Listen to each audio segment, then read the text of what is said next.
Abdou est assis sur ton canapé. Il te demande 3000 euros. 10 ans plus tôt, vous avez commencé dans la même boîte, à Kaweni, au même salaire. Tout le monde pensait qu'il irait plus loin que toi. Mais bon, toi, il te demande de l'argent et tu acceptes sans vérifier ton compte. Pas parce que tu es arrogant, mais parce que ton système t'a donné de la marge. La vidéo d'aujourd'hui ne parle pas seulement d'argent, elle parle du prix de l'apparence et de la puissance du silence. L'idée, c'est de comprendre pourquoi Abdou doit demander et pourquoi toi, tu peux répondre oui. Pour cela, il faut revenir 10 ans en arrière. Tu as 24 ans, c'est ton premier travail, tu touches 1900 euros net. Le salaire tombe, puis il repart presque immédiatement dans des dépenses. Ce n'est pas la misère, hein, mais ce n'est pas la sécurité non plus. Tu dépenses dans quoi? Ton loyer, dans les aides familiales. La voiture qui est un indispensable à Mayotte pour se déplacer. Les abonnements que l'on paye sans trop savoir pourquoi. Les repas à l'extérieur le midi. Les petites montées en gamme, notamment vis-à-vis de l'argent que tu vas gagner au fur et à mesure de ta carrière. Rien ne semble dangereux pris isolément. Mais tout additionné, ça produit une vie qui ne te donne pas de marge. Admettons que tu aies commencé à gagner un peu plus, parlons de 150 euros. Eh bien, ces 150 euros, ils vont être absorbés en quelques semaines. Pourquoi? Parce que tu te sens enfin avancé. Tu vas commencer à dépenser un peu plus. Donc ton niveau de vie va monter. Il va y avoir, avec cette montée d'argent, une montée des désirs. Et plus ton niveau de vie monte, plus l'argent disparaît et ça devient une routine. Et pendant que toi tu doutes, Abdou, lui, il semble prendre de l'avance. Imagine un petit peu. On est sur un parking. Abdou, il arrive avec une BMW d'occasion prise en leasing. 2 collègues admirent la voiture. Waouh, elle est incroyable. Toi, tu es à côté avec ta vieille citadine. Et objectivement, on se dit que tu stagnes. Dans notre société mahoraise, l'apparence gagne au début. Celui qui consomme, il a l'air d'avancer. Celui qui protège sa marge a l'air d'être en retard. Et c'est précisément pour ça que la stratégie est difficile. Mais un jour, une prime tombe. Et au lieu de la consommer, tu fais le calcul que personne ne veut faire. Le calcul de toute ta vie. Le lendemain de la prime, tu es en train de réfléchir, tu es posé comme ça. Et tu te dis, attends, quoi? Il va se passer encore 40 ans à voir l'argent arriver puis repartir?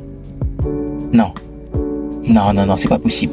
En fait, dans ces moments-là, dans ce moment, c'est pas la pauvreté qui fait peur. C'est l'absence totale d'issue de secours.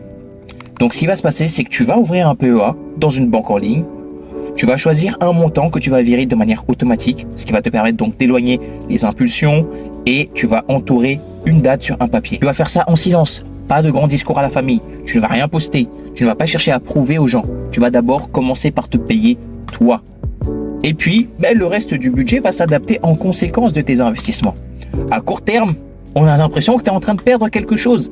Mais sur le long terme, en fait, tu es en train de t'acheter des options. Et c'est là que commence la partie que personne ne raconte. La douleur sociale du silence. Je m'explique. À 26 ans, la famille, les collègues, les amis ne comprennent pas. Au dîner, quand on demande « Et toi, tu fais quoi ?» T'as rien de spécial à raconter.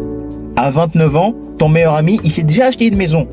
Il partage la photo sur WhatsApp, les réactions sont immédiates. « Waouh, elle est incroyable !» Alors que toi, de ton côté, tu n'as qu'un PEA qui monte petit à petit, lentement. Personne ne va t'applaudir pour des lignes sur un téléphone. C'est à ce moment-là que tu comprends que la vraie discipline, elle est socialement ingrate. À 30 ans, tu vas regarder les voitures en ligne. Ton pouce, là, il va être comme ça au-dessus. Je prends pas. Et pendant 30 secondes, tu as envie que les gens voient que toi aussi, tu avances. Tu pourrais tout casser juste pour te donner l'impression d'avoir gagné, enfin. Mais tu ne cliques pas. 3 semaines plus tard, la décision va être testée par la vraie vie.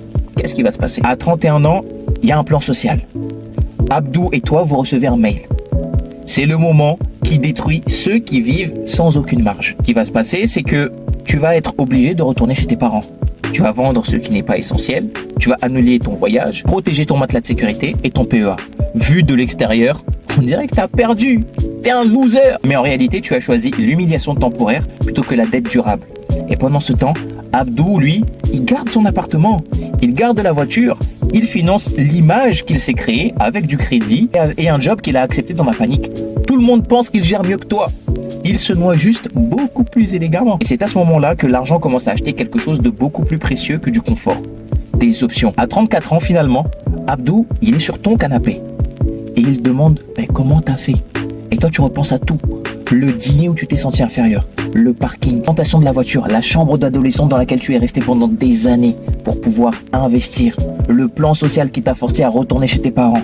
Donc pendant 10 ans, en fait, Personne n'a remarqué que tu étais en réalité en train de gagner. Tu as arrêté de jouer un jeu qui avait besoin d'un public. Tu as investi silencieusement pendant 10 ans et c'est la raison pour laquelle Abdou est sur ton canapé et pas l'inverse. C'est parce que toi, tu t'es préparé à l'avenir. C'est parce que toi, tu as investi. C'est parce que toi, tu t'es pris au sérieux. La course ne s'arrête pas quand tu deviens riche. Elle s'arrête quand tu cesses de courir pour des gens qui ne regardent même pas vraiment. Si cette vidéo t'a plu, like, commente et abonne-toi. Et si tu veux aller encore plus loin, eh bien clique sur le lien en bio pour que l'on puisse parler de ta situation financière, voir comment je peux faire pour t'aider à atteindre tes objectifs.